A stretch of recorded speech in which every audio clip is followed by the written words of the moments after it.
আজ অনেক দিন বাদেই আপনাদের সামনে বাচ্চাদের খাবার নিয়ে হাজির হলাম।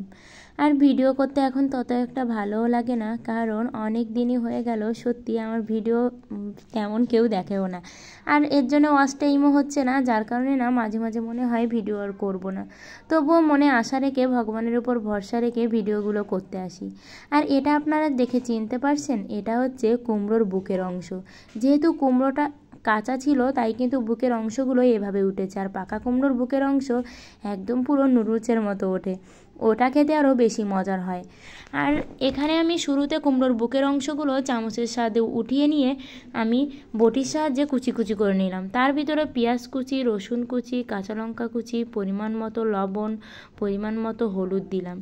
আর দিয়ে দেব অল্প পরিমাণে আটা কিংবা ময়দা, আপনারা দুটোর যে কোনো একটা দিতে পারেন, আবার বেসনও দিতে পারেন। আর এবার আমি এটা দিয়ে এটাকে ভালো করে চটকে মাখিয়ে নেব।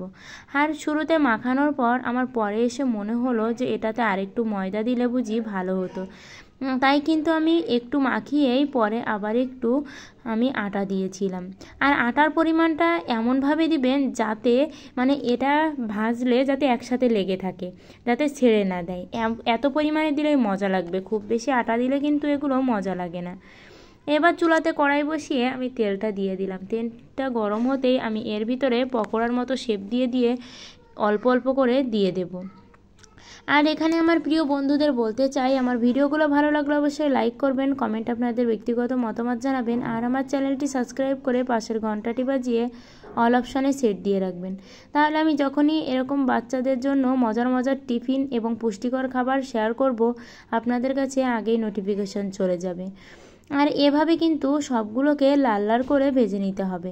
আর আটার পরিমাণটা বলবো আপনারা একটু কম পরিমাণেই দিবেন, তাহলে খেতে মজা লাগবে। আর কুমড়ো কিন্তু বাচ্চাদের জন্য ভীষণই হেলদি একটা খাবার, তেমনি কিন্তু কুমড়োর বুকের অংশটাও অনেক বেশি হেলদি। তাই বলবো এরকম ইউনিক খাবার দিলে বাচ্চাদের কিন্তু রুচি বাড়ে, বাচ্চাদের একটা আকর্ষণ বাড়ে, যার কিন্তু বাচ্চারা অনেক বেশি খাবার খেয়ে ফেলে। আমার সোনাবুড়ো তো এটা ভীষণই পছন্দ করেছিল, আর ওর একটু জ্বর হয়েছে, তাই ও এরকম ধরনের খাবারই খেতে চাইছিল। তাই তো ভাবলাম হুট করে কি বানিয়ে দেব, ভাবলাম আজ একটু কুমড়োর এই অংশটা দিয়েই মজার করে খাবারটা তৈরি করা যাক। আর কেমন হয়েছে দেখতে অবশ্যই কমেন্ট করে কিন্তু জানাবেন। আর সবাই এরকম নিত্য নতুন রেসিপি আপনাদের বাচ্চাদেরকে বানিয়ে খাওয়াবেন। এটাও কিন্তু আপনারা টিফিনেও বানিয়ে দিতে পারেন, বিকালের জলখাবারেও দিতে পারেন। আজকের ভিডিওটা এ পর্যন্তই। সবাই সবার বাচ্চার দিকে খেয়াল রাখবেন, সবাই ভালো থাকবেন, সুস্থ থাকবেন। আর যদি ভালো লাগে আমার ভিডিওগুলো একটু দেখবেন।